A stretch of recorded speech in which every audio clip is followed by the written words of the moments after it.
All right, with no further ado, we are beginning this year.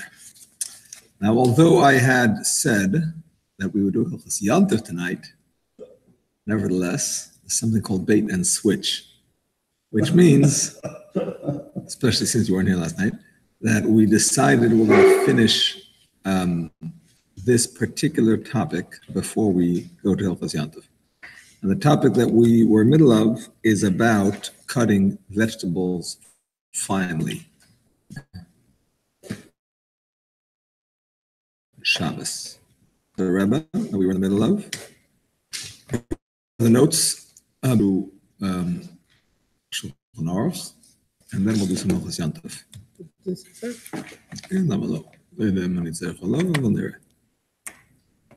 Okay. So we were, to remember where we were.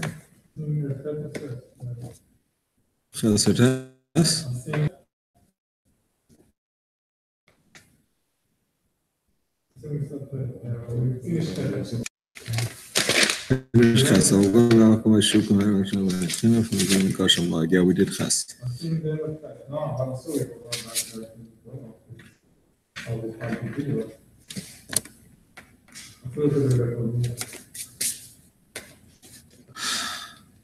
Yeah, let's just do the last paragraph of Ches in the Alter Rebbe. Well, also legoira dak ben moirak chorutz bal pifiyos shekoyim rib eisen beloshen Ashkenaz afilu kedei lechol miyad.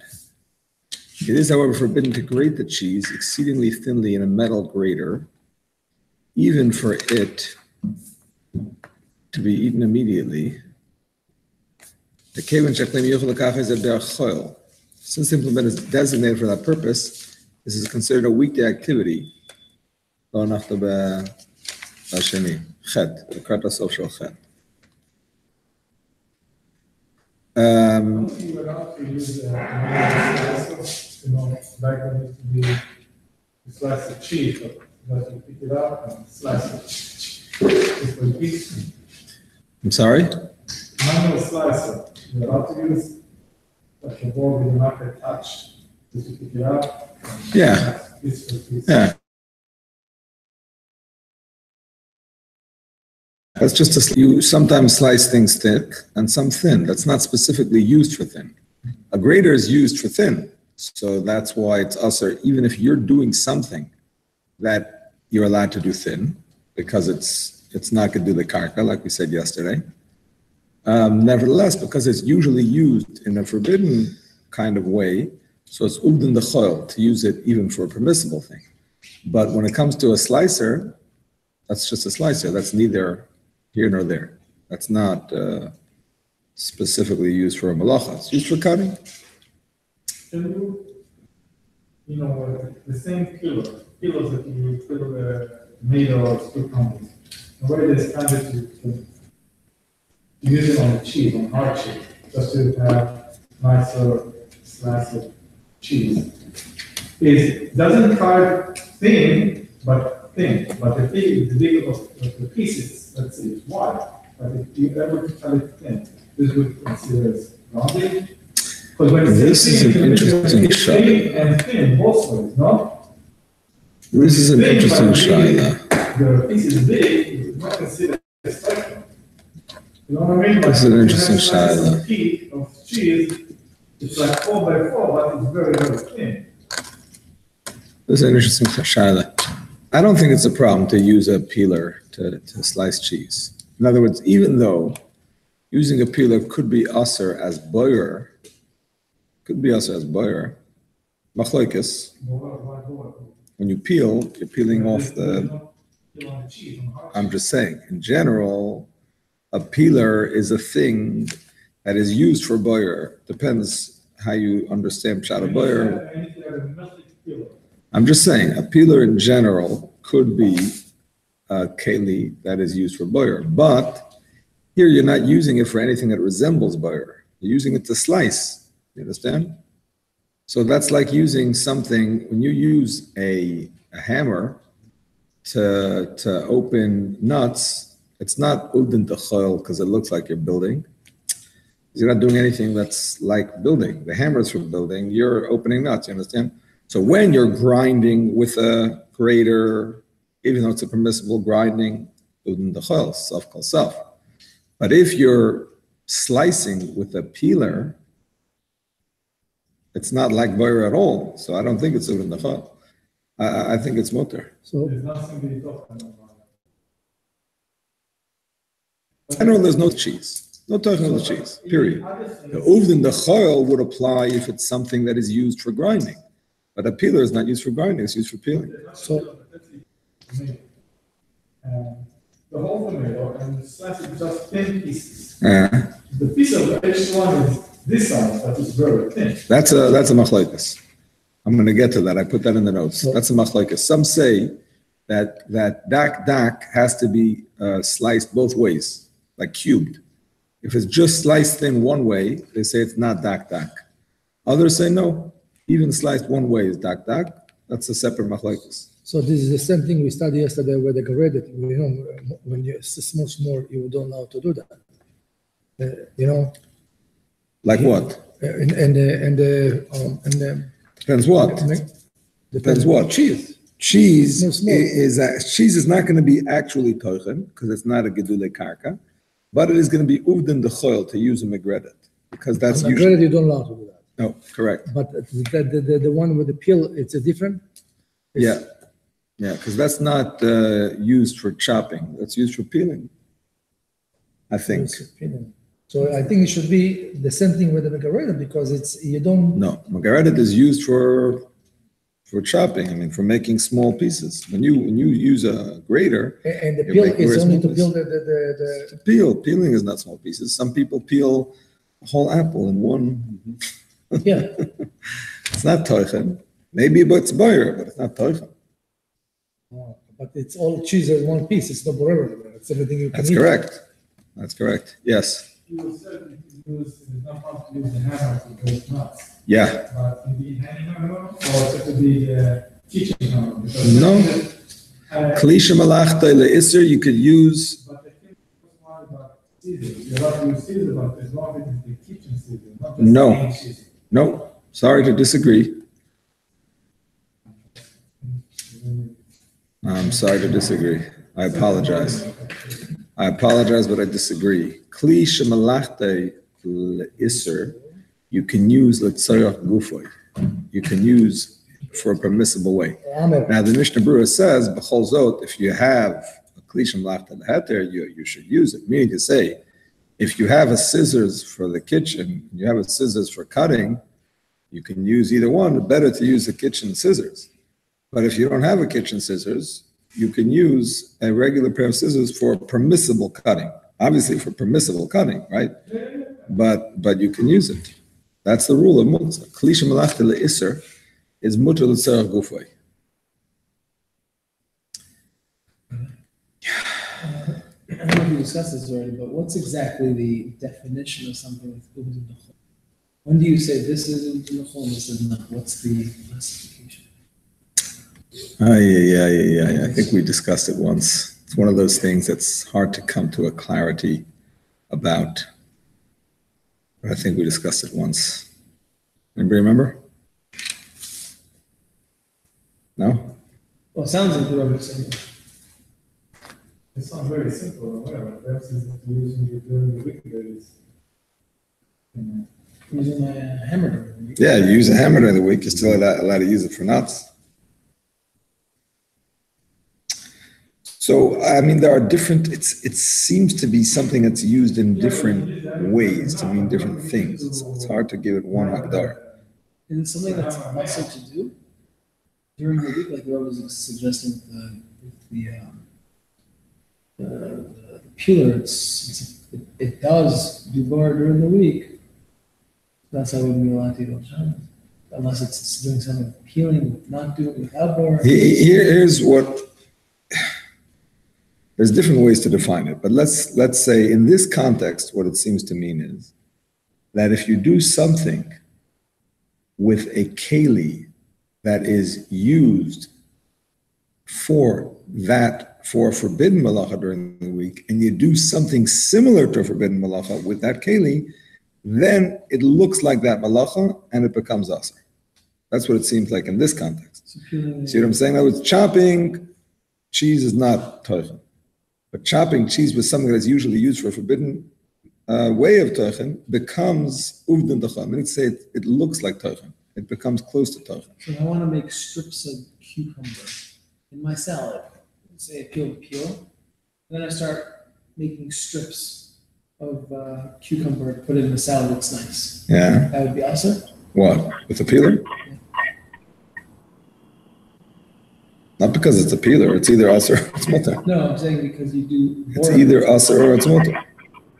Oh, you mean if you're doing it close to the meal because you're...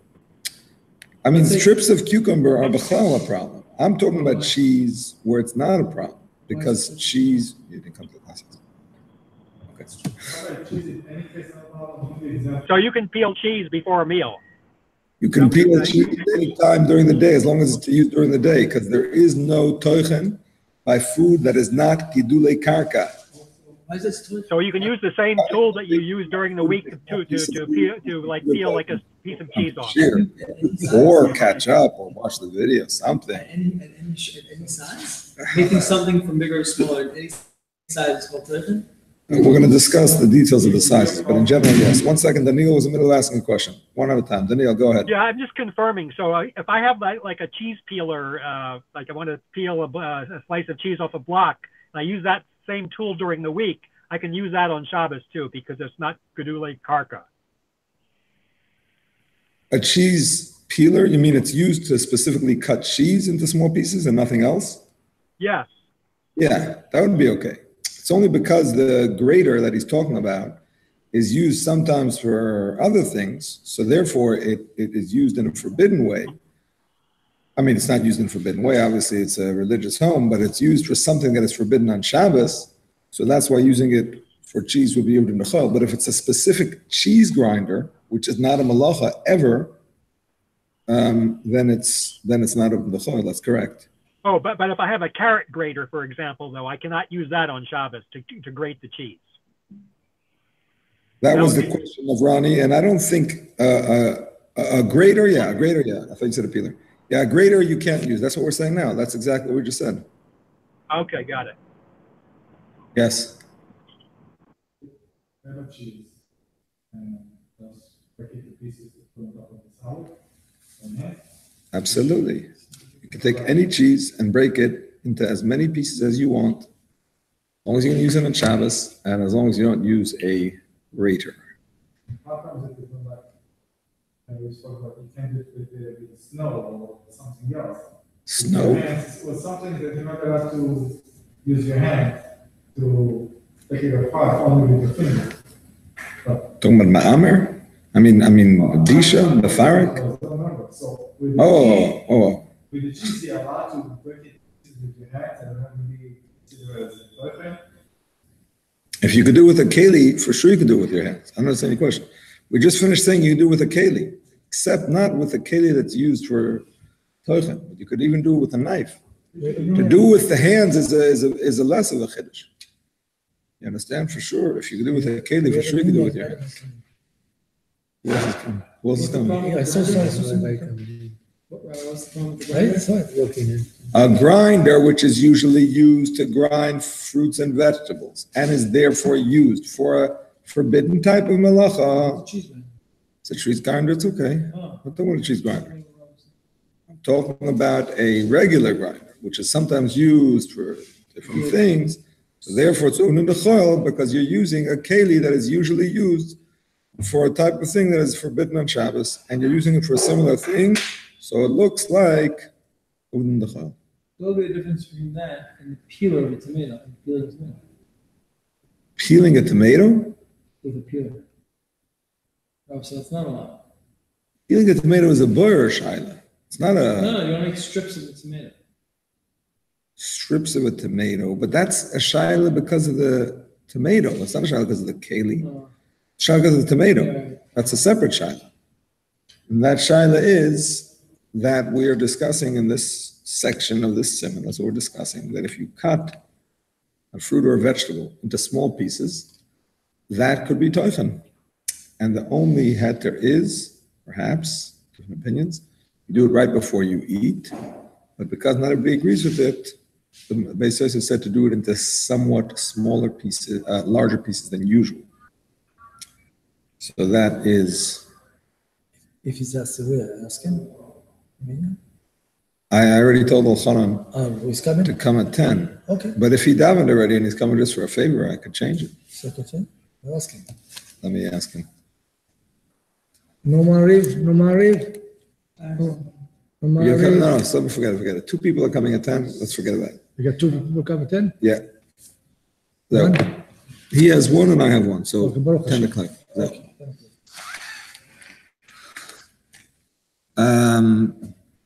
Okay. Ya ba ba ba ba. Ya ba ba ba ba. You asking something? I don't remember. Okay, I answered. Good. I have the feeling though that I'm leaving something unanswered. There was something hanging. Daniel, did I answer your questions? Oh, the cheese. Hello? Yeah, hi, you did, because I was just wondering about the grater, and you said, yeah, that should be okay, at least for the cheese. Yeah, that should be okay. Okay, I don't know what I'm thinking about, but Moved in the chayil.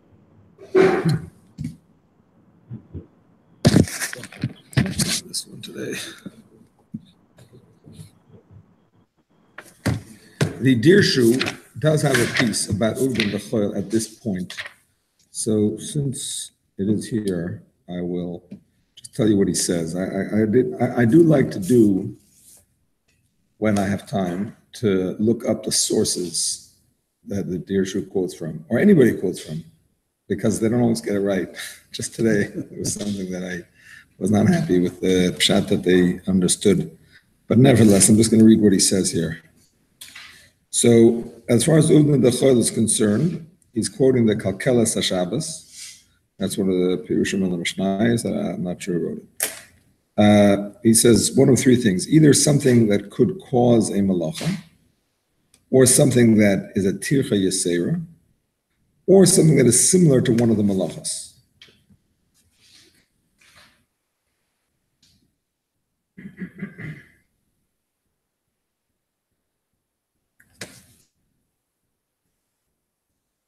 Shlomo Zalman says that Uvdin l'chayil is any action. Uvdin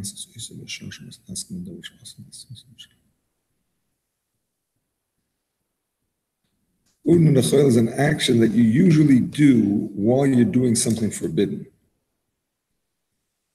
You usually do it while you're doing something forbidden. Now you're not doing it in a forbidden way, but it's usually done while you're doing something forbidden. Nevertheless, he doesn't. Shlomo Zalman himself says he's not sure about this. It's one of those things. But the Kalkelas HaShabbos does have these 3 things, so that's interesting. Either something could lead to a malacha, something that's extra tircha, or something that's similar to a malacha. Similar to a malacha includes, half of Hilchos Shabbos is about things similar to a malacha. So, but we don't usually say it's Uvdin the chayil. We usually say it's Omer lebishol, it's mechzik, you know what I'm saying? We don't. That expression we find here and there, but not the usual expression. But he says that is included in Uvdin the chayil. So, I'm not sure. Okay. Has a specific question? Yeah. My wife has a lemon squeezer. Yep.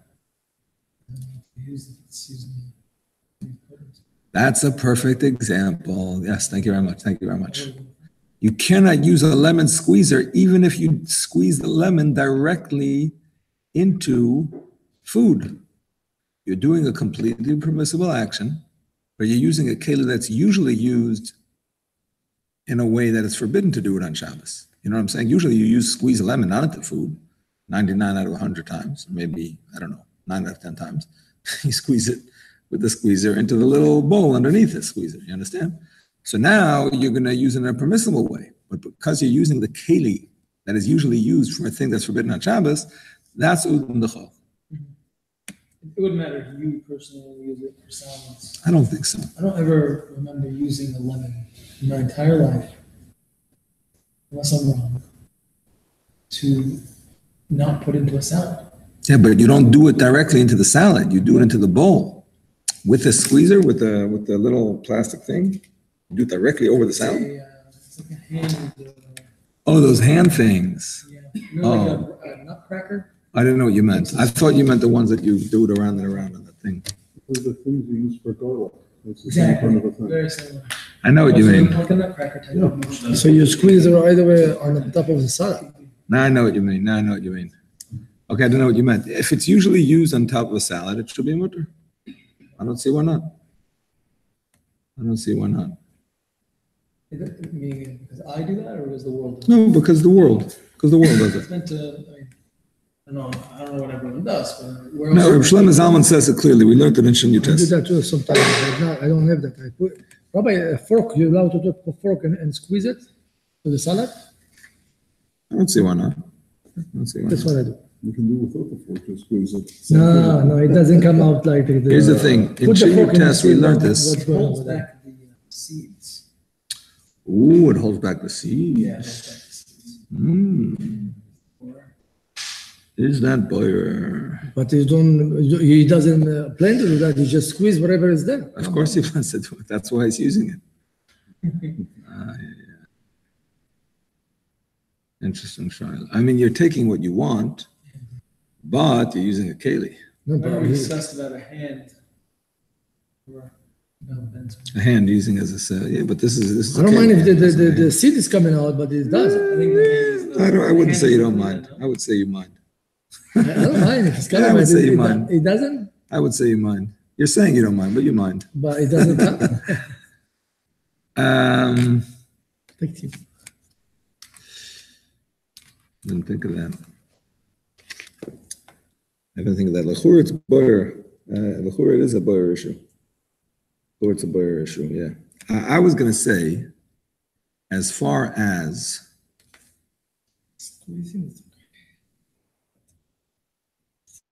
actually, you know what? I'm just thinking. In Shin Yutes, when we're learning this, we said, Shlomo Zalman says that a keli that is used to do boyer, the good from the bad, for immediate use, is permissible. Or good from bad. Yeah, and also, You're saying that you can You squeeze see what the I'm saying? salad and lemon and the seeds will stay on a string? Yeah, Is that allowed? I think so. I'm pretty sure Shlomo Zalman says that if you're using a keli, usually you can't use a keli even for permissible use. But if you're using a keli that is used for immediate use, so then it's not a colander. Not a colander. No, a colander, you strain the spaghetti and you use it whenever you use it. I'm talking about something that you do It's like actually. squeezing lemon and the seeds, instead of going to the salad, it gets they stay in the colander. Actually, I'm just realizing, is this called for permissible use? Is this called immediate use? Guess because you only dress the salad out before you use it. You don't dress the salad too far in advance. I guess it should be for permissible use. I'm sorry? So like you're squeezing the lemon right into the salad, but the colander is No, you can't use a colander. Colander is not specifically for immediate use. It could be that the lemon, but I don't know if this tool is always for immediate use. Is it? lemons. It's for lemons, but who says it's for immediate use? A salad usually don't dress right before you use it. But other things that you use lemons for, is it always right before you use it? I don't know. That's a question. Reb Shlomo Zalman has a chiddush, which we said in Shin Yutes. We could apply the same concept here. That something that is a keli that is specifically for immediate use, good from bad for immediate use, that you could use. That's not the type of keli that's forbidden to use, because that's all considered part of the way to eat. But I don't know if this keli fits that category. But I was going to say we could borrow that concept to this too, also, that if it's type of thing that you usually use for, putting the liquid into the solid, so that's not a udin b'choil, because it's used in a permissible way. It's not a, anyway, but yeah, something to think about. It's not pashut. It's not pashut. I wouldn't use it without clarification. Okay. Okay, now you mentioned something, Rafael. I don't know if you meant to ask it, but you were asking about cutting vegetables. Is there a size? Is there a size? What's the size? We never really said yesterday. What size is an issue? How many inches? Sorry? Dak. Yeah, dak. Dak sounds very small. That's correct. But he doesn't say exactly what it means. Salat Israeli always is small. Oh, so we honestly don't find an exact Hagdara in the poskim.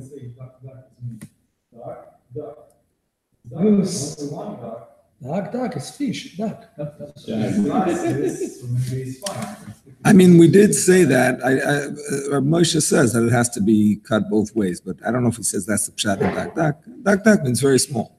A double expression means very small. According to that, when you cut something in two, then it would be awesome? No. Dak means very small.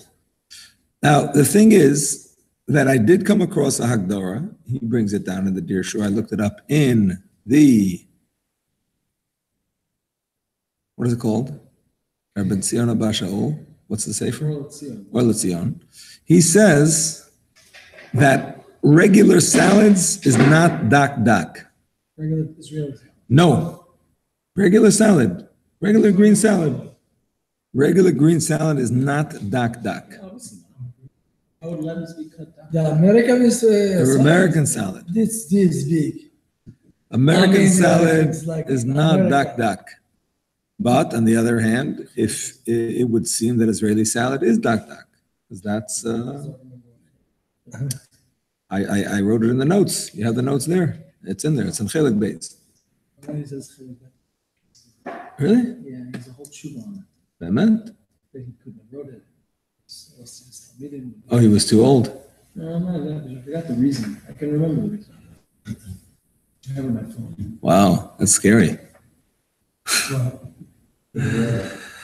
All right, it's good to know. Gotta keep that in mind. There's a lot of interesting things about that. Chelik Ches of the Igros Moshe is the same thing, by the way. Ches and Tes. Yeah, the last one. His grandson.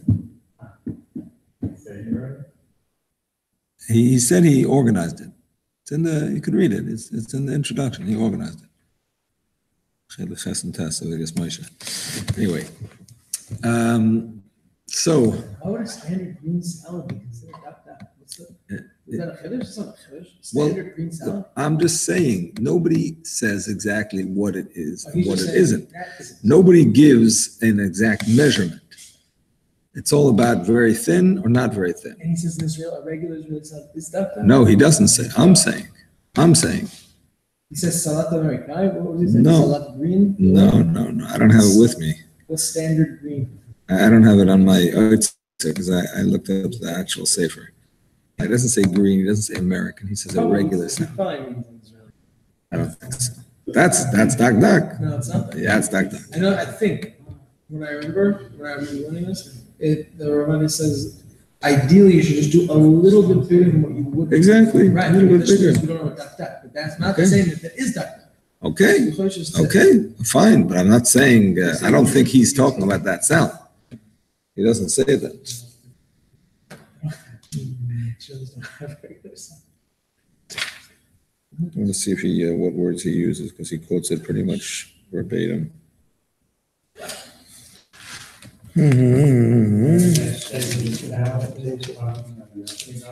I'm sorry?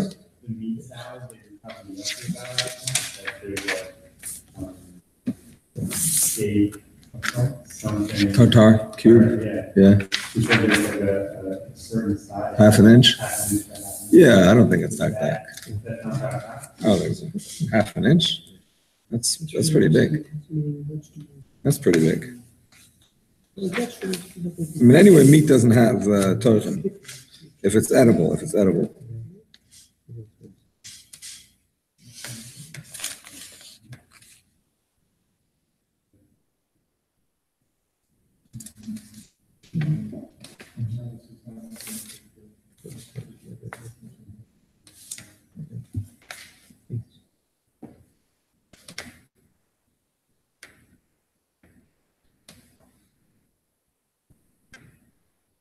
I have to find it. I'm not finding it right now. Okay. That was my understanding of it, at least. And I'm not finding his exact words right now. This is probably a wrong dikduk, but just a question why it has to be in this.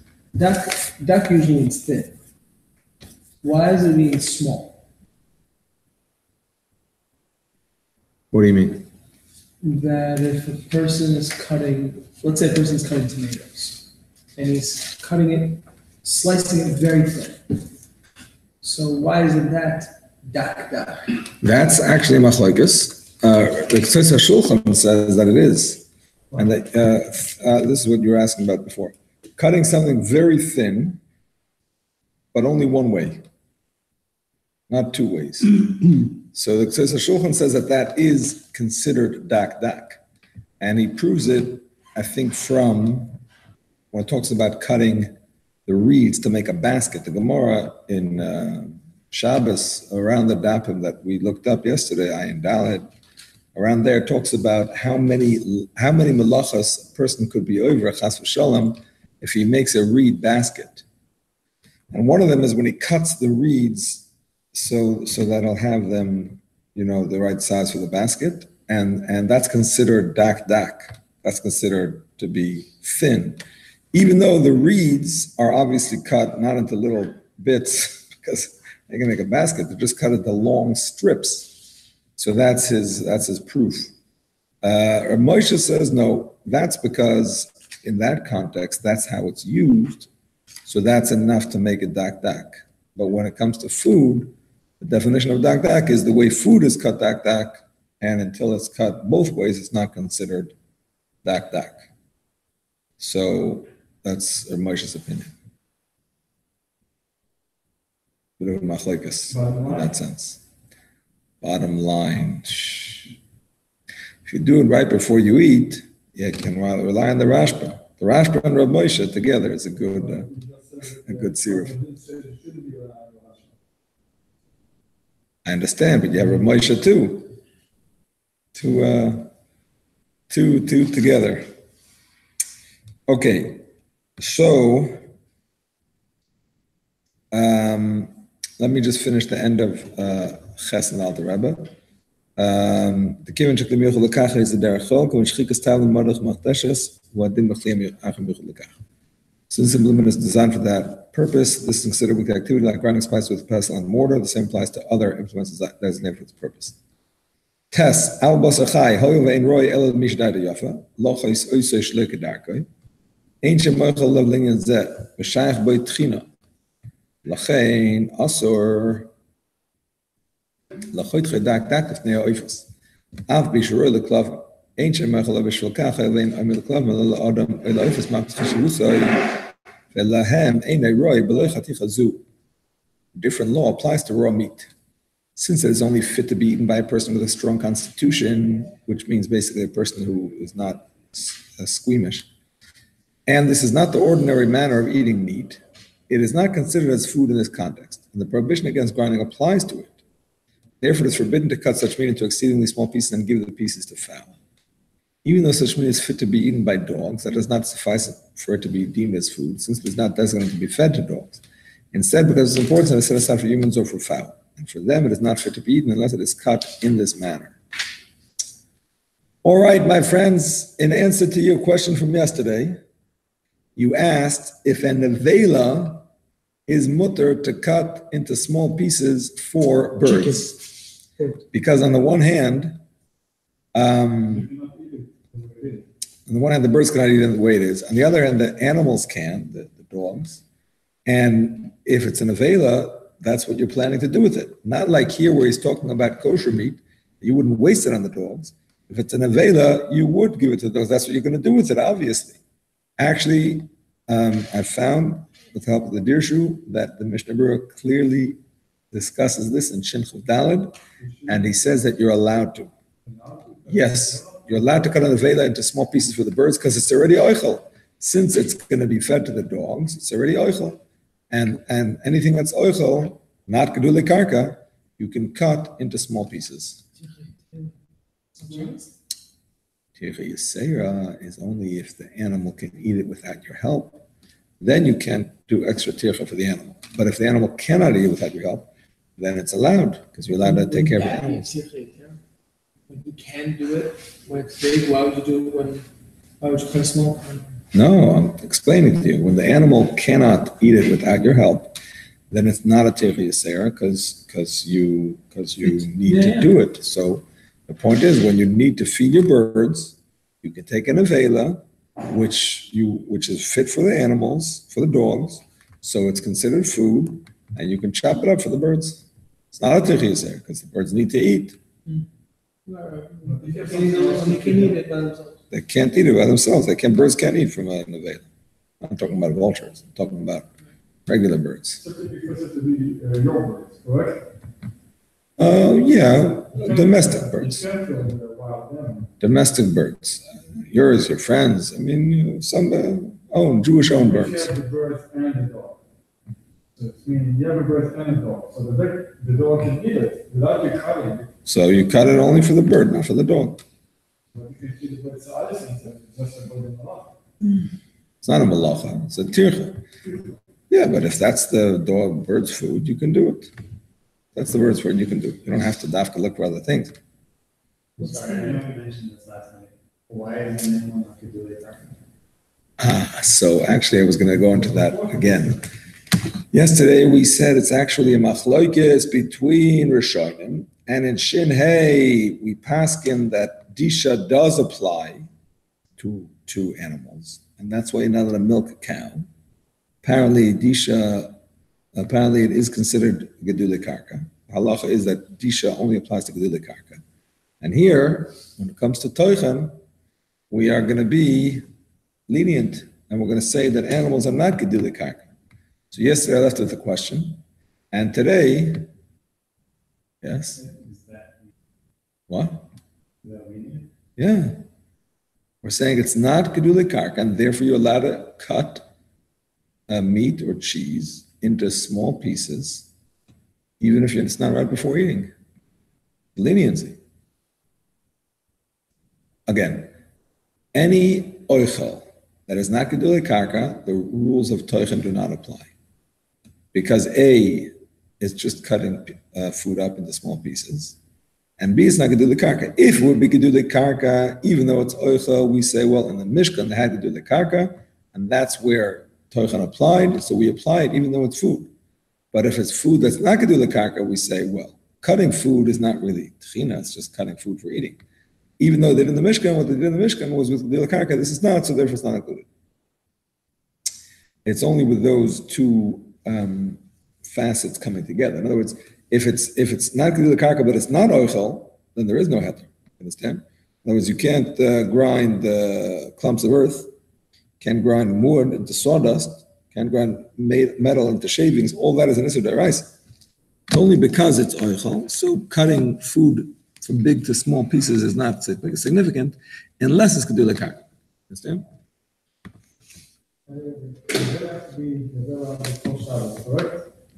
The nevela does not have to be a nevela before Shabbos. No. Yes. Because we paskin like Rabbi Yehuda, like Rabbi Shimon, not like Rabbi Yehuda. Plug Zanya, thank you. And therefore, we basically don't hold a muktzah. We basically don't hold a muktzah except in exceptional cases. Generally, we don't hold a muktzah. I'm sorry, one more time? Only the nevela that you can use as food for your animal is not feeding itself, but I want you. What do you mean, like an avela that you can't feed to your animals? Because it's like If there's such a thing, I mean, let's say it's poisoned or something and it's not fit for animals, yeah, I guess it's muktzah because it has no use. I think everything does, like, the like, if there's something that's found in better meat, that they have to cover and then after Shabbos, to take it out, no? One more time? In better meat, when they find something, they used to have a special stuff only in the Bela. And then after Shabbos, they used to take it out, no? Lo shamati. Lo shamati. I don't remember. Beis HaMikdash? Why? Because it's muktzah? Ain't shvus b'mikdash. I don't remember learning that in Beis HaMikdash. There was such a thing, but because of muktzah, I don't remember. I don't remember. Why are we okay with being consistent on? Why or what? Why are we okay with being consistent? One and Who said we're okay with it? You were able to sleep last night? Despite that contradiction? I'm surprised. Okay, so we're going to answer that. Well, Baruch Hashem, I came across it in the Mishnah Berurah, quoting the Magen Avraham, who says, very simple, that in Shinhei we're machmir because it's a straight out machloikus. Gidulei karka or not, so the Safek Deraisa we're machmir. Over here, we have additional Rishonim who hold that Toichem does not apply to food, even if it is Gidulei karka. If you remember yesterday, we had all those Rishonim, I had to learn Pshat in the Gemara, Toisus, Rambam, Ben Chananel, whatever. So together, we're going to be Mekel. Sira from the two Shitas, basically. Some say it doesn't apply to, some say it's not going to do the karka, and even if it is, some are Mekel on, even going to do the karka. So because saying that some saying that there's no problem in food, so the Michael saying that it's not going to do the karka. This was Michael saying that it's not going to do the karka. Exactly. We're going to be Mekel and consider this not to be do the karka. Okay. Yeah. Let me ask a question. Two questions. One, what's the tzad that? What's the reasoning for an animal being really? Because it eats things that grow on the ground, and by extension, it grows on the ground. Because it eats the things that grow on the ground, so it eats grass. And what dogs eat grass? I'm not talking about animals. I'm not talking about dogs. I mean, dogs, I don't know what they eat, but in this context, we're talking about kosher meat. Kosher meat comes from cows, sheep, and goats. And maybe gazelles and antelopes and deer. All of them are herbivorous. Is that what they're called? Herbivorous? Herbivores. And they eat herbs and whatever else grows on the ground. So that's why they are considered gedulei karka. Is a carnivore gedulei karka? That's a good question. A carnivore, an animal that eats meat. Well, ultimately, the meat is eating from the ground. Anyway, but we're not talking about carnivores. There's no kosher carnivores that I know of. Except for fish. Fish. Is fish gedulei karka? I don't know about that. Probably not. Probably not. You can milk a fish, but the problem is that they don't have milk, but a dolphin, but they're not kosher. So anyway, next. Some dog can able to bite the person eating, correct? So we know that when a person dies, like the mooks are not allowed to be in the park and start putting in the floor. Even so that a dog or birds in the outside not going to eat them. A human body is obviously not dog food, But good. but it's not what it's for.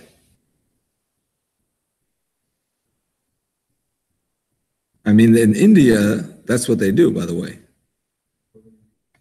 I mean, I don't know, there's so many different sects in India, but I was told that in India, what they do, maybe one of the sects or one of the religions, or one of the things, I don't know, they take the people who die, they put them up on the mountain, so the birds will eat them up. No, they believe that's how the body is supposed to decompose, because the birds eat them. And, I mean, ultimately, when we bury in the ground, the worms eat us up. I mean, unless it's tzaddik who doesn't decompose, but I'm just saying. Anyway, so yeah, but that's not the way we live in this religion, Baruch Hashem. So that's not, it's not going to change it. Okay. We did test. Up to Yud.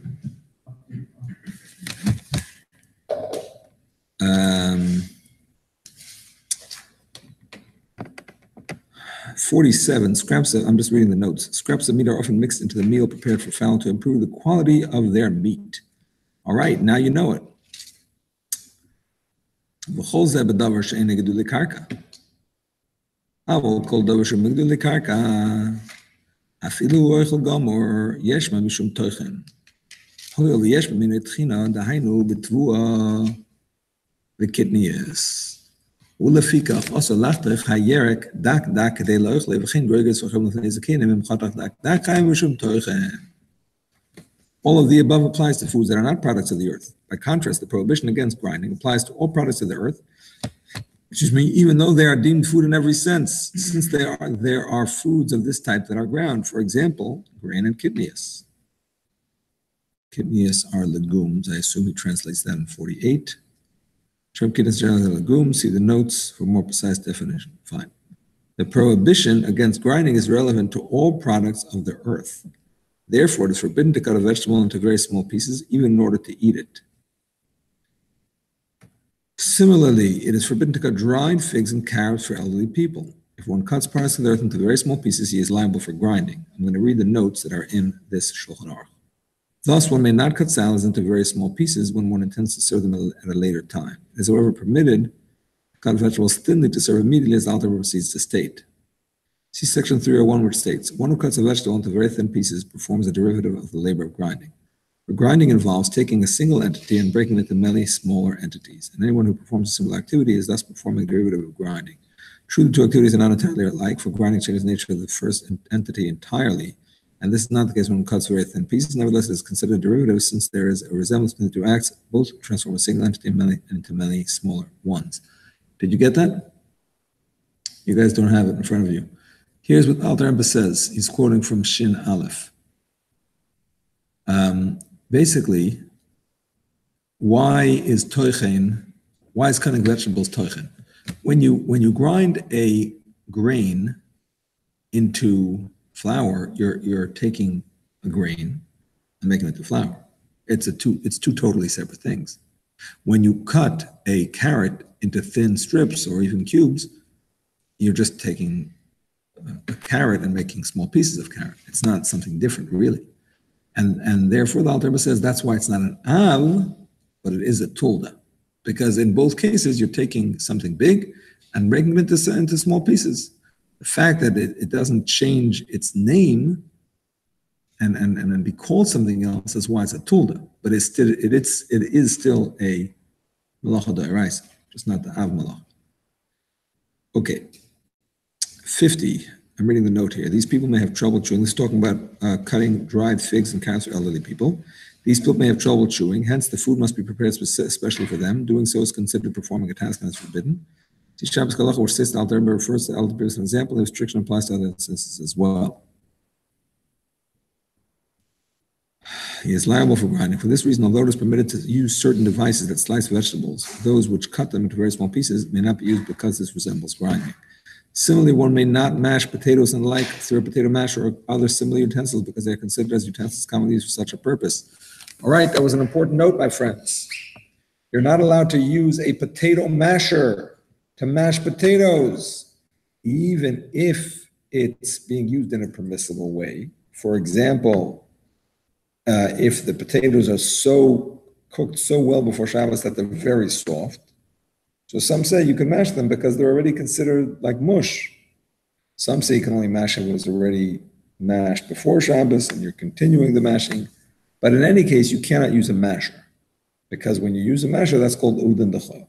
Even if it's not the actual malacha, but if you use something that is used for mashing, which would normally be forbidden, right? The mashing different type of things that are not already mashed. So you can't use it even for something that's not forbidden as mashing itself. Just something important to note. So some say that you're allowed to continue mashing it if it was mashed already?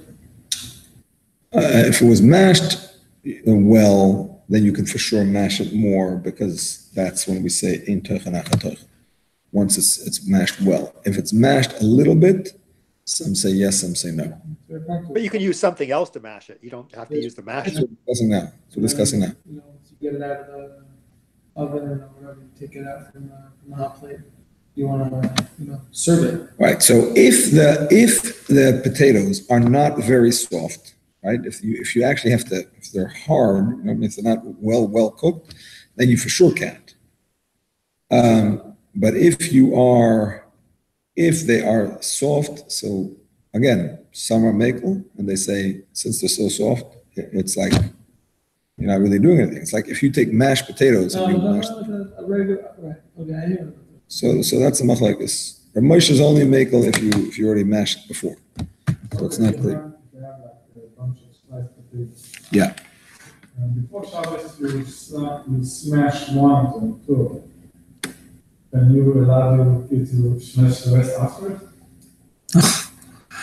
No, not according to the Machmir. No, each smash the whole thing, not just one or two. It's not a symbol. It's not symbolic.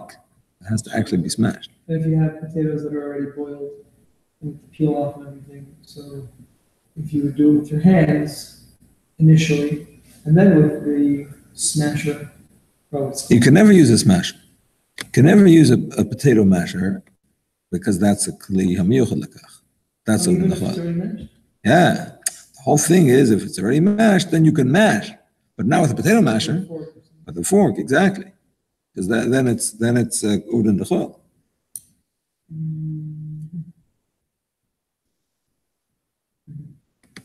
All right. Yeah, Daniel, everything clear?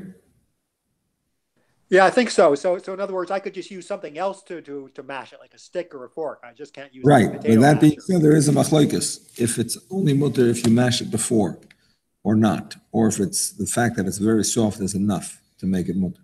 Okay, so it's a machlokas on the state of the potato then, essentially. Exactly. Now, by the way, just for your information, if you're ever in a question situation about mashing or not, there's a very simple way to get out of it.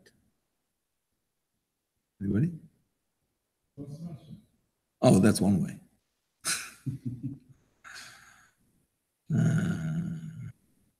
Other way is, we learned yesterday, do it with a big shinui. Toichen is one of a very short list of malachas where the Chachamim said you could do it with a big shinui. The only other one that I know of he brings down here is Lisha. We're going to come up to it soon in this Siman. Toichen and Lush, the Chacham said if you do a big shinui, you're allowed to do it. So we said yesterday you're allowed to crush peppers with the handle of a knife. Some say into a plate, not into a mortar, whatever. But whatever, the very fact that you're allowed to do that, it's mamish crushing. If you do it in the regular way, it's mamish deraisa. Nevertheless, shinu gadol is mutter. So if coming back to the potato, if you take a plate and mash it with a plate or a cup, that's shinu gadol. Go for it. Why? Something not allowed to be smashed. Yeah. Something not allowed to be grinded. Why doing the shinui? Shinui gadol, not just a shinui. Shinui gadol. Why the Chachamim allowed a shinui gadol for Teichen? Why did they allow shinui gadol for Teichen? The Mefarshim suggest that it's it's like a tzar Shabbos sort of thing. We wanted you to enjoy Shabbos, your food. Well, boyer, no, boyer they consider derech achila. This is not derech achila. Good. You can't do for you can't do boyer derech achila. What do you mean? You can't do boyer back from good. But sometimes It's actually Shabbos. Still can do it. No, shinui gadol. No, you I can't. know you can't. I'm asking why. Why they decided that, we don't know. We don't know. We don't know. Maybe they didn't think of a shinu gadol. That's so simple. They didn't make a blanket statement and said you could always use a shinu gadol. They gave these examples, and you can't extrapolate from that to other malachos. Sorry? we're talking about derech achila, a lot of food. The derech achila is going to be cut small or smashed. So why it should be a problem? It's just the way to eat it. Oh, that's another question. That's another question. That's another question. It's in the notes that I gave you. Are you allowed to mash something right before eating? In other words, we said that right before eating, you're allowed to cut something into small pieces, according to the Rashba. And we say do it a little bit bigger than usual, or whatever. But really, according to the Rashba, you can do it even into very small pieces right before eating. What about mashing right before eating? Are you allowed to mash something right before eating? Not cutting. So Rav Moshe says yes. Chazon Ish says no. Because the Chazon Ish says cutting into small pieces, that's basically just cutting it up so that you'll be able to eat it into your mouth. Put it into your mouth, you know what I'm saying? You don't want to bite into a big cucumber. Bite into small pieces. You cut it into small pieces. But when you're mashing it, you're changing the tzura. You're changing it into a different kind of food. That's not part of eating. That's part of food preparation. Understand? Taking from a potato to a mashed potato.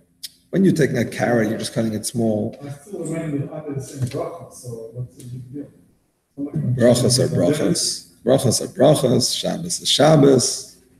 No, some things we can learn from one to the other. Some things not. That's not proof. Okay, but it's still not. It's not cutting it into a piece. It's changing it to a different type of dish. Same bracha, but it's a different type of dish. It's a chiddush. It's a chiddush of the Chassam Sof, of the Chazon Ish. I mean, Moshe says that it's allowed, so it is a chiddush. I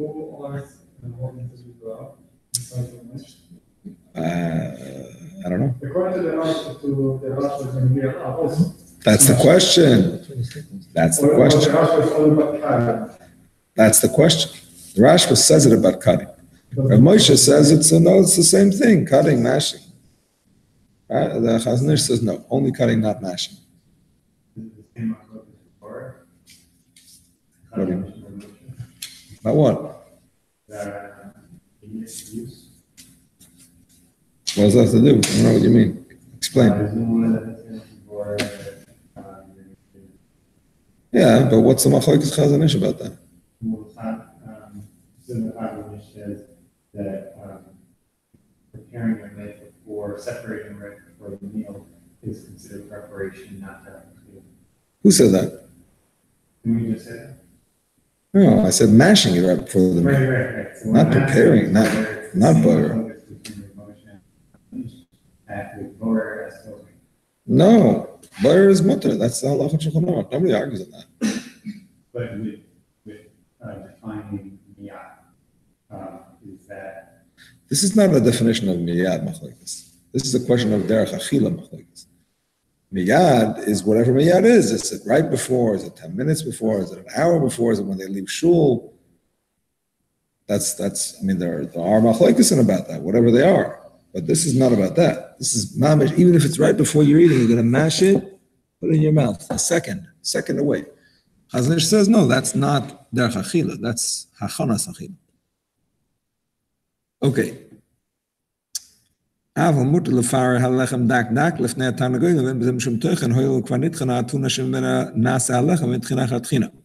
it is however permitted to crumble bread into very small pieces for chickens. This is not considered grinding since the grain from which the bread is made was already ground, and there is no prohibition against grinding a substance that has already been ground. Note 52 explains something. Similarly, matzahs and other crackers may be crumbled. Yes, because the matzahs are already ground from wheat. The same thing with crackers. Here comes the Rashba.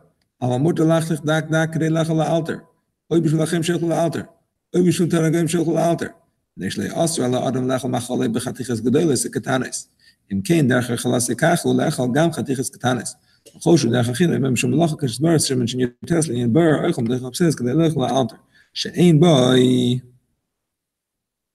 משום מלאכה הוא בדרך אכילה, אכילה כך הוא מותר אפילו לכתחילה.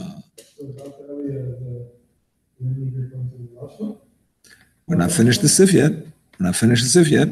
So far, all the above applies when one cuts the produce but does not eat it immediately thereafter, only after some time passes. It is permitted to cut produce into very small pieces to eat immediately himself, for others to eat immediately, for chickens to eat immediately. The rationality is that the sages did not prohibit a person eating his food in large pieces or in small pieces. As such, this is considered his way of eating, to eat food that is cut up even in small pieces. And the concept of labor does not apply to an activity. It's part of the ordinary way that one eats, as stated in section 319.1, with regard to the forbidden activity of separating food from waste products. Note 53 says, see also similar concept in section 322.8, with regard to extracting juice from fruit. Fine. The concept of forbidden labor does not apply because this is the ordinary manner in which one eats and is permitted to make such separations even as an initial preference. I think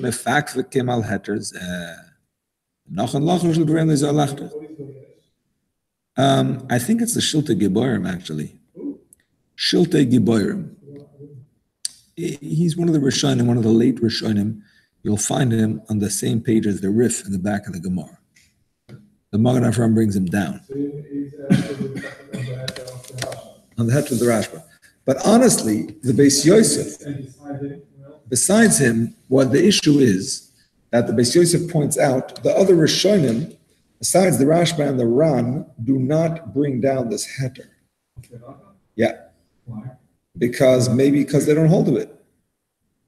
That's the question the Beis Yosef has. He's not sure. Maybe they don't say it, but they hold it anyway. Maybe they don't say it because they don't hold to it. So that's why he says better to cut it a little bit larger than usual. Brings what? I understand, but who are the Yesh Mefakfikim you're asking? So I'm saying, in addition to the Shilte Geborim who argues on it, you also have the Rishonim who don't mention it, and the Beis Yosef says maybe they don't hold of it either. Understand? There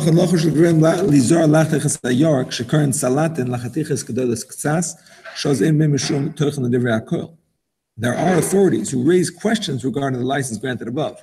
It is proper to give weight to their words and be careful to cut the vegetables called lettuce in slightly larger pieces, for then all authorities agree that doing so does not violate the prohibition against grinding.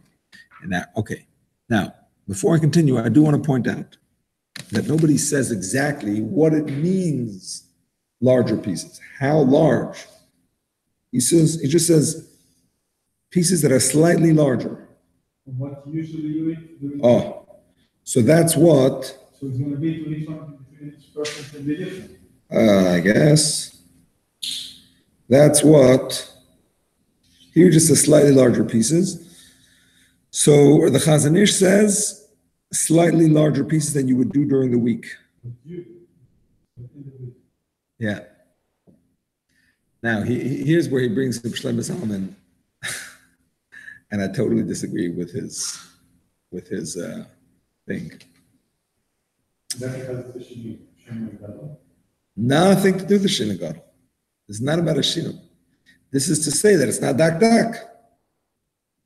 On dak, it's not toichem. It's still a little bit dak. But it's also right before the meal. You understand? It's like a tziruf of two things. If it would be big pieces, then you could do it even in the morning, even the night before. But because it's a little bit small, so we're going to be mitzaref the fact that it's a little bit small together, the fact that it's right before the meal, and the rashba, we're going to be mekel. Sorry? Eggs are not going to do lekarka, no. You could smash them, bash them, and crash them. You could even use an egg slicer, which you asked yesterday, and I looked it up. The Dirsha brings it at its mutter. No, you can't use a grinder for the egg. Just like you can't use for the cheese. Anything that's used for vegetables that would be forbidden, you can't use even for items that is not toich. For the record, use the egg slicer to slice an egg. Slice tomato. A what? Slice a tomato. It's also the same thing that you slice the egg slicer. We talked about it, we don't know. I mean, if it's only slicing it one way, so then it's for sure permitted. It's for sure permitted right before you eat. Understand? Even if it's forbidden to do in the morning, like the Tzesa Shulchan says, maybe one way is considered dak, but it's bigger than you do it during the week. I'm saying during the week you would do it. Yeah. So I'm saying, so that right before you eat, it's mutter. Right before you eat, it's mutter. Also egg, Yeah, egg even in the morning. because it's cutting exactly the same size like smooth. We talked about it. Right? Shomea, I found the Earl Tzion, his quote, which is pretty much the same words as he uses. Chituch hayerokos lesalat shiregilim lasis hayoim einu nechsher chituch dak dak umutu la'asoser karagel. Sorry? I don't think so. I don't. No, I'm not always right. I have news for you.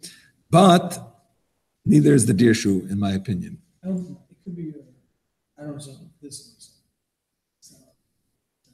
Did I write green salad? Garden salad? Okay, that's my own addition. There's an issue about knowledge allocation. For example, the cells was very soft. All these slice control, broccoli slop, slices of vegetable thing. If you're using it, you can see that you slice it in salad. So you shouldn't be allowed to serve Israeli salad you cooked yesterday either, that you cut yesterday either. No such thing. Shouldn't be allowed to serve any cooked food. Maybe you cooked it today. There's no end to that. Okay. I just have to point out how important it is to look up sources, not to trust anybody, even me, if you can, because everybody makes mistakes. So the Dirshu says that according to Shlomo Zalman, the gather of bigger than usual is that you still have to chew it. I'm just telling you what he says. The gather of bigger than usual is that you still have to chew it. Wow. That's a really thin, really small salad. So I looked it up because I'm thinking to myself, how do you even ever cut some? The only way to cut something so small that you don't have to chew it is if you puree it. Literally puree it. You can cut cucumbers. But you'll still chew it. Most normal people will still chew it. Even quinoa you chew. It's very small pieces. I think he means that it's easy to swallow. It's not like Ein tzarich tachin. It's very strange. So I looked it up, and what he's talking about, and the way at least I understand what he's talking about, is he's explaining the shita that allows you to cut it right before without making it bigger than usual, meaning to say the shita of the Rashba himself.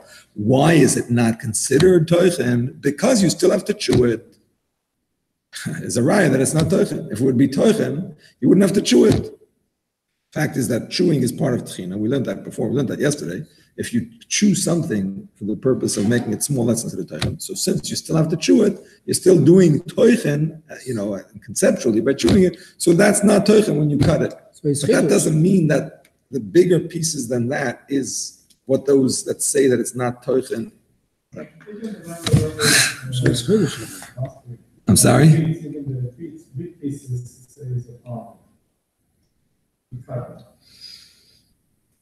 Oh, that was one of the pshatim and Tosfos, yeah, but it's not brought down. It's not brought down in halacha. It's a pshat in the Rishonim, very good, but we don't pass it from the Rishonim unless it's brought in halacha. It's chiddush.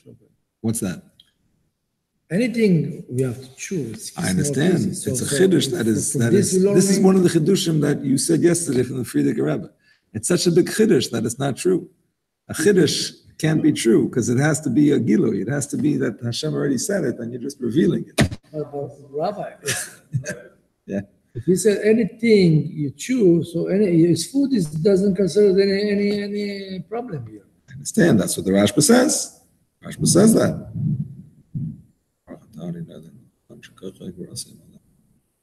Amen. That's the chiddush of the Rashba. Those that argue on the Rashba or question the Rashba says you should do it a little bit bigger than usual. Okay. Yesh mefakfik mal heter zeh. We said that already. Av menasenu nagu lachte chatz noin dak dak mo'oid v'chin betzalim. Yesh lo meshi yizmuchu. הקופונים צריכים לזור שלא יסחילו ערך יציאים מבייס הכנסת. שצורך שיעשה מחוץ לממש, כמו שסבר בסימן של ניוטס לעניין בר. Now, at the very end of the Sif, the very end of Sif Yud. In our country, it has become customary to cut radishes and similar onions very finely. There are authorities whose rulings can serve as a basis for such conduct. That's the Rashba. So basically, the idea to try back some passerilla. No, he's saying that's the minhag. That's the minhag. We can't stop them because. No, I said that they can't be because about themselves. ויש להם ממש שיסמוכו. מה זאת אומרת? יש להם ממש שיסמוכו. יש להם ממש שיסמוכו, לא נורא. It's not לכתחילה. יש להם ממש שיסמוכו. At the very least, they should be careful that they should do it only when the people are leaving shul, so it should be samachus to the mamash. At least that. Now, if you want to do it the best way, you do it because that way you have the others to rely on, those that argue on the Rashba also. But if you're only relying on the Rashba, at least make sure you're doing it right before the meal. That's what it means. I'm just going to read the English. Nevertheless, at the very least, people should be careful not to begin cutting the vegetables until after the congregation departs from the synagogue, for the cutting must be directly before the meal, as explained in section 3 with regard to separating. So whatever the Hagdara is of right before eating there, which we said is right before leaving the shul, some say an hour, whatever, but if it's considered right before the meal for Bayer, it's considered right before the meal for Toichem also. And now to get home from shul because now it's finished at 12 o'clock, but I'm not going to get home and feel like. I don't think so. I think it means that they're on the way home and they could be home any minute. I think that's the pshat. So Rafal is sending me the link for Moshe for what the Ravadia says about that.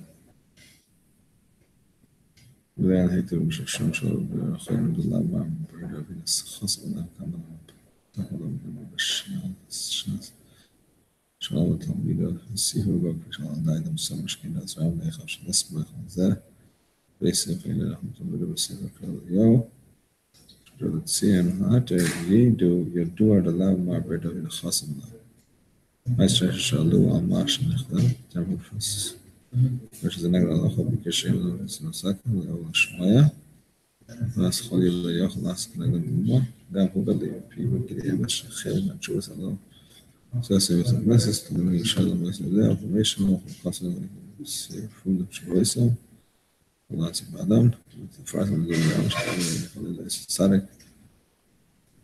نسمع خواش نفس الرسول قبل الله ما تنتظر شل يارو وجل شيخ الله فهو كان الله تام درب الله فازاك يبادر مع خيس من الهوية خيس مشماي شنو. So basically that it was written by his Talmidim, the second volume of Erletzion, and he didn't necessarily see it and necessarily agree with it, and therefore shouldn't be samech on it. There are some like that from Rosh Hashanah, by the way. But they say clearly that they're like that. You know, in the what are they called? Shulchan Shleimah. The Shmir Shabbos is written by a Talmud who went over with him. You know, he went over, he gave us his comment, that's something else. And his Shulas, of course, is something else. But there's Shulchan Shleimah, which is Kisvei HaTalmidim. And then there's something else, Shleimah. What is it called? It's like from in Halacha, like on Moyadim and Tefillah. It's basically, you know, what he said to his Talmidim and what he's given his Shiurim. And it's clear that you can't be samech on that alone. If he gives a makar, you have what to look on it. If he's saying something that makes sense, you know, it's something, but it's not a source in and of itself. So that's what Ravadia is saying about Chiluk Beis. I never knew that. Good to know. Shkayach. All right, my friends, let us continue. Ya ba ba ba ba, ya ba ba, Yud Aleph, Chos alach dak dak b'saken, avaloduch b'modruch afilu shel eitz aser. אפילו כדי לך מיד, ואפילו בו יכול גם הקרמוי גרגס אחרים לפני זקנים. וכן שום בשחליים, חיץ בהם האכול, אני דרך מס, לא דרך אפילו לך מיד, אבל לעסקם בשנגור, כמו כגון בית ספור, או ביד שסן חיץ בגון שלום פלפלין. All the above applies to cutting vegetables finely with a knife. They are forbidden to crush vegetables with a pestle, even a wooden one, even with the intent to eat them immediately, and even if without being crushed, it's food in every sense. For example, it's forbidden to crush cut, dried figs and calves for elderly people. Similarly, garlic, cress, and other foods that are commonly crushed, even in order to partake of them immediately. By the way, you asked yesterday, Ronnie, about cutting garlic small, and I said garlic is like spices, and you can't cut it small. Here we see clearly not like that. It's only forbidden to crush garlic with a regular mortar and pestle, because then it's not derech achila. You're doing the kli hamiyuchad lekach, so it's aser. But if you would cut it with a knife, it would be mutter. And the Mefarshim say, he brings it in the Dirshu, that because some people eat garlic on its own, it is considered a food. It's not considered a spice. Even though in Hilchos Bishul, the Taz, I think the Taz says it is a food, but I think the Magen Avram says it's a spice. I'm not mistaken. About Tavlinim and the Klisheni, whatever. But here it seems that it's considered a food. It is, however, permitted to puree vegetables in a manner that involves a major deviation from one's ordinary practice. For example, to crush them using a stirring spoon, a handle of a knife, or the like, as explained above regarding crushing peppercorns.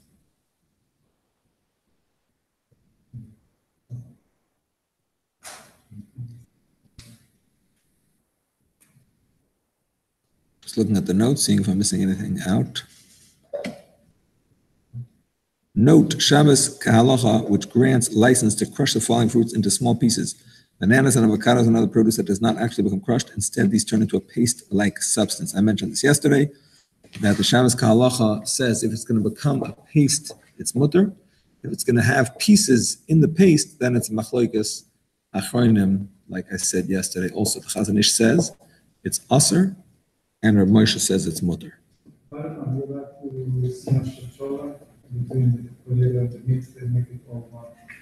The meat for sure. The potatoes is a machlekes. Not pashut. The potatoes are machlekes. Certainly they're very soft. So those that are mekel and soft potatoes are mekel. But Rav Moshe says even soft potatoes have to be crushed already before. So therefore he would say you cannot mash it. Ein koitzin melach b'morech afilu shel eitz el tzorch shinu gadol kigoyin l'raska b'yora shel sakan of apor. Salt may not be crushed with a pestle, not even a wooden one. Instead, one must make a major deviation with ordinary practice. For example, to crush a salt using the handle of a knife or with a stirring spoon. It is, however, forbidden to cut salt very finely with a knife. I will also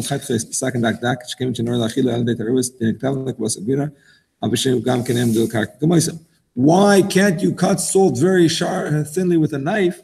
When after all, salt is edible and it does not grow on the ground, so it should be mutter gomer. The Alter Rebbe explains, no. The rationale is that since salt is only fit to be eaten when mixed with other foods, it's governed by the same laws as those applying to spices, and not those applying to meat and cheese. Exactly, and not those applying to meat and cheese, even though like a lot of salt is not produced grown from the earth.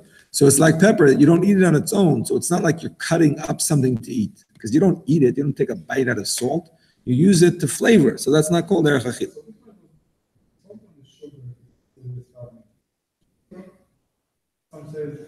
No, salt. Sugar is tavlin for sure. Sugar is tavlin for sure. Salt is not like tavlin in Hilchos Bishul. Here it is like tavlin, but in Hilchos Bishul it's not like tavlin. It's a machlokes if it cooks easier than tavlin or harder than tavlin. That's a machlokes, but it's definitely not like tavlin.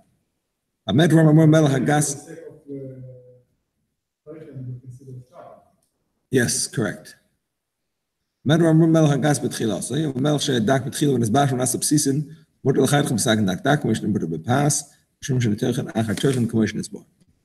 able to apply to salt that was initially coarse. If however the salt was initially fine, but it's solidified into flakes due to cooking, it is permitted to cut into very fine pieces, not just permitted to do so with the bread. The rationale is that the prohibition against grinding does not apply regarding a substance that has already been ground, as explained above. So Shulchan says that sugar is governed by the same law as salt.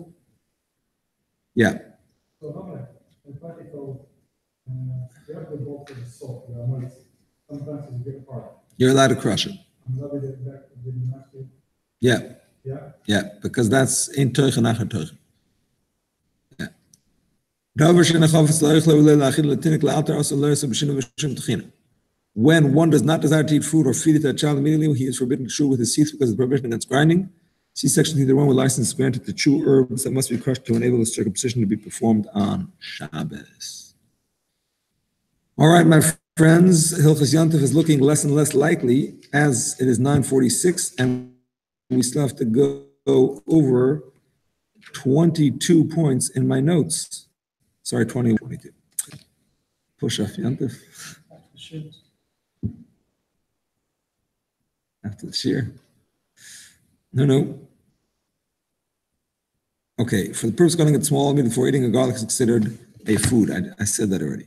Cinnamon, on the other hand, is considered a spice. That's obvious. I'm reading from the notes. I just read one, which I already told you about peh, and two, which is obvious. Number 3, told you. Milking animals are considered to be growing from the ground. Regarding Teichen, we do not consider this to be so. This is because it is a machloikis. So since by Teichen all foods, Tosis and a Rambam, as you'll recall from yesterday, we can rely on those who say from the ground. That's in the Mishnah Berurah. Okay. You're allowed to milk the milk from a dead cow. No. No, the milk is not nevela. The milk is kosher, but it's still disha. It's still mafarik. What's the difference? Live or dead is mafarik. Yeah. Yeah. How do you milk it? It doesn't need shchita. Milk doesn't need shchita. I thought the animal needs... If you would need shchita for milk, then it would be every menachai. I mean, it's possible to take milk from dead animal? Yeah, why not? I thought the animal would be live to take it out. No. We discussed it in Chulin. Chalav shchuta is only asa d'Rabbanan. Chalav shchuta is only asa d'Rabbanan, as far as basa b'chalav. If you take the milk out of a dead cow, midaraisa, it's not basa b'chalav. Only d'Rabbanan, but it is asa d'Rabbanan anyway. Okay. Imra and Disha do not apply to things that don't grow from the ground. We discussed that already. Whereas Teichen does apply unless it's also edible, like we discussed. I.e., Teichen does not apply to meat and cheese, but it does apply to dried mud. Like I said before, metal, wood. The reason for the difference is that Imra and Disha with items that don't grow from the ground is not considered the same type of malach. Not so Teichen, that is considered to be the same concept. This is from the Chazon Ish. Just explaining why we are strict with Teichen that doesn't go from the ground and not with Imur and Disha. Imur is, by the way, when you gather things into a bundle. Number 5, the Mishnah Berurah says that nevela meat may be cut up for birds since it's already considered food for the dogs. I already discussed that. Number 7, one may use an exercise on Shabbos. Discussed that already. Number 7, even though Moshe holds that Teichen doesn't apply to benaz which remain stuck together, he still recommends doing with the shino possible because of the Chazon Ish. See, look up sources. Shomea? I said yesterday that Moshe is lenient, and he says that mashing a banana is not considered Teichen because it's going to be stuck together anyway. And Teichen is when you separate it into different pieces. Here it's going to remain stuck together. Chazon Ish says that it's forbidden as Teichen. So it sounds like it's a machlekes. Yeah, fine. You want to rely on Moshe? Go ahead and mash. But Moshe in the tshuva says you may as well do it with the shinoi. Make the Chazon Ish happy. You understand? The Maisa he recommends it with the shinoi because you can, so you may as well. So can I say in general, given all the questions that we might call deflation, to be smashing, we should do it with the shinoi. If there's a reason to be machmer, I'm saying if it's a machlokes, if there's a suffix, the way to get out of it is always do it with the shinu. If it's mutter gomer, it's mutter gomer. But if there's any machlokes or suffix, just do it with the shinu, a big shinu. No, mamish not. Mamish not. Mamish not. No. Cutting with the opposite hand is not a shinui. I don't believe using the left hand as a shinui for malachas, except for writing. Even so, over here, it's a regular shinui is not enough. It has to be a shinui gadol. And the Chazal said what a shinui gadol is. They didn't say the left hand is a shinui gadol. But even besides that, I don't believe the left hand is a shinui for malachas besides for writing. What about, and usually you put the knife on the cucumber. Left hand is not a shinui. You slice with the knife, but if you don't need the opposite way. With the knife, and you just take the cucumber. No, not makabel. Not makabel. Maybe it's a shinui, but it's not a shinui gadol. What? What kind is what you're doing? Lo mishana, not a shinui gadol. Chazal said what is a shinui gadol, and they didn't say it. Zeu? The big shouldn't do this way. Okay, but it's not Chazal's shinui. Thin slices are not a problem with Teichen since they're only cut one way and not both ways, or Moshe. But just a Shulchan disagrees, I already said that.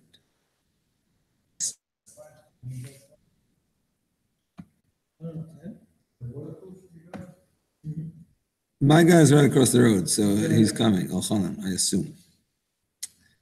The reason this is number 9, I didn't say this yet. So listen up. The reason for Intech Nachatechan is something connected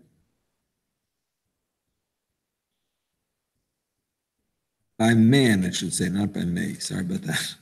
By man isn't considered really one thing for this purpose. Listen up. Here's a very important thing. The reason it's Intech Nachatechan is not because of a technicality. Intech Nachatechan, that's it. You did it, can't do it again. No, it's not that. It's that once it's ground, the effect of the grinding is still on it. So therefore, it's not real grinding. When you made bread, even if you took the flour, you made it into dough, and you made bread. But the effect of the grinding is still there because it's totally not like the grain, which is what it came from, where it was a hard piece. Now it's soft and edible and everything. So the effect of the tochan is still there. That's the thing. If you would do it in such a way that the effect is completely lost, then there would be tochan achatochan. So for example, he brings here that if you would make, in the third Amar Malachos he brings, if you would make hard candy out of sugar, right? Sugar is already ground. But if you make hard candy out of sugar, so the effect of the grinding is totally gone. Because now it's even harder than when it was in the sugar cane. That is yesh tochan achatochan in that case.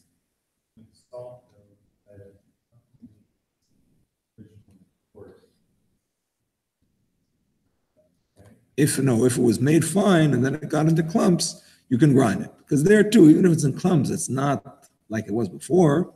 It still has the effect of being ground on it.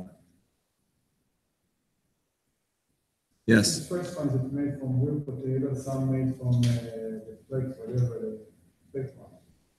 You know what I mean? Hello? There's French fries made from real potatoes, actually it's like.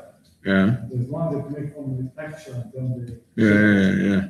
So in this case, you can do it from the other bread, you can smash them up. Yeah, I think so. Rabbi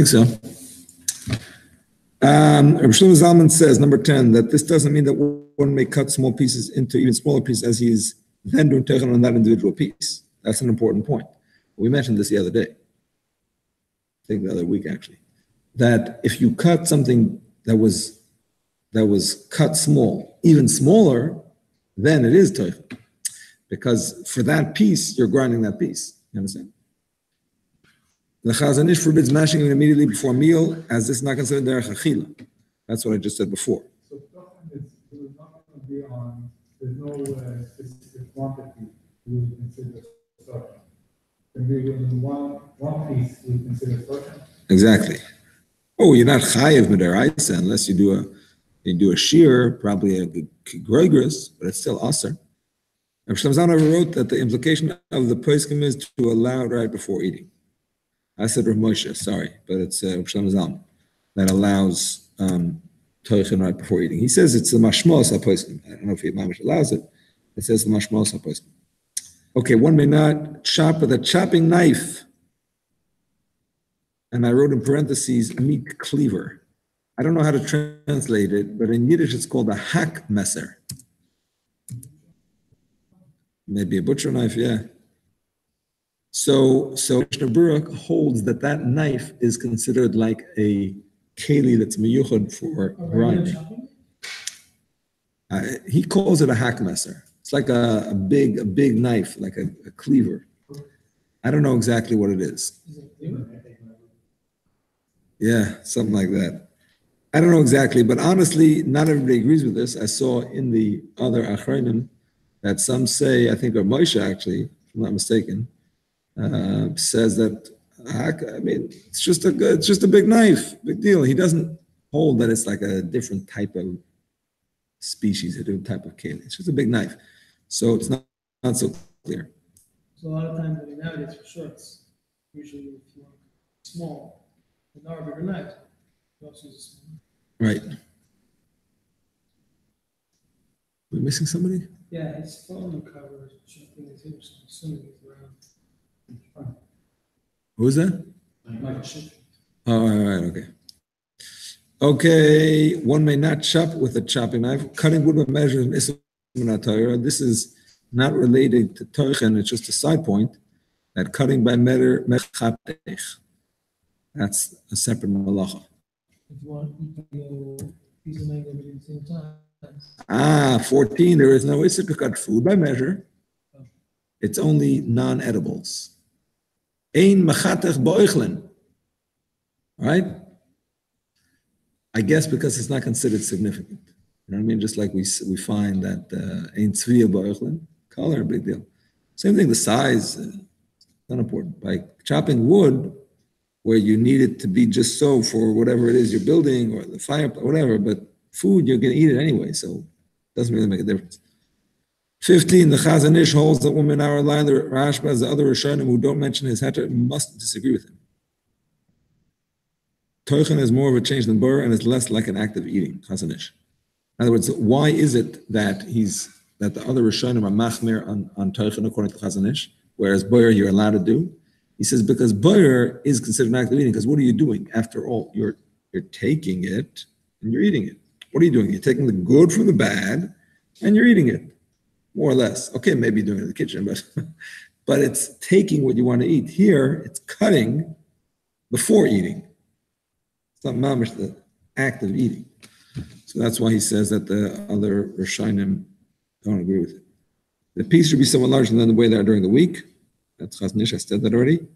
A standard garden salad. Okay, I must admit that the word garden is not in the Orlitzian. So put that in parentheses. A standard salad is not considered very small, Orlitzian. I mean, even in a salad, I mean, the garden salad would be a bigger piece of tomato. Usually. If the pieces are definitely considered big, one need not wait until before the meal. Oh, go ahead. 19. One who cuts veggies into very small pieces, not right before eating those pieces are usher to eat. Okay, this is a huge chiddush, my friends. Mishnah Berurah. Listen carefully. A person who cuts into small pieces, dak, not right before eating, the Mishnah Berurah says it's usher b'di'evet. I asked you yesterday that you said included. I know. Because I didn't learn the Mishnah Berurah, I must admit. So this is a big chiddush. I don't have to remind him he's coming. It's 9:59. It's not 10 o'clock yet. Oh, right. Listen carefully. The Mishnah Berurah says a huge chiddush. It's aser even b'di'evet. Why? It's the Raisa. No, the chiddush is we said in Shin Yud Ches that if any of the Rishonim are mekel, if it's good enough for them, it's good enough for us with the Evid. Here the Mishnah Berurah says, so he quotes Rav Scheinberg that says, well, here the Mishnah Berurah is paskening absolutely that there is Teuchen. That there is Teuchen. Exactly, that's what I understand. Especially if you remember, we said before that he relies on the fact that there is no Teuchen Ba'oichlim together with Gedulei Karka of meat, you know what I'm saying? He relies on it, so why over here not? I don't know. The Mishnah Berurah says it's also b'di'evet. I don't understand it, but that's what he says. I understand, but there are Rishonim who say it's not us. So why can we rely on them b'di'evet? Okay, it's 10 o'clock. I'll text my friend. You got 2 seconds, Rabbi. No, my clock says it's 10 o'clock.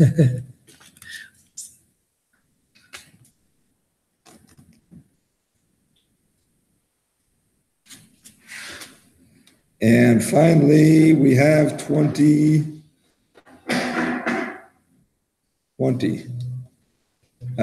Slicing fruit peels thinly is also toichem. One may clean a toilet bowl with a brush as a piece go down toilet is not considered toichem. Okay, in case you were worried about that. It's been a pleasure, Rabbi Isai. I apologize that we didn't get the Hilchos Yantif. No, we're having a minyan. We have 2 reserves. Rabbi Isai, I wish you a Kabbalah Torah b'simcha v'pnimius. And we should be zeicha to the Keser Torah. Coming? What do you want?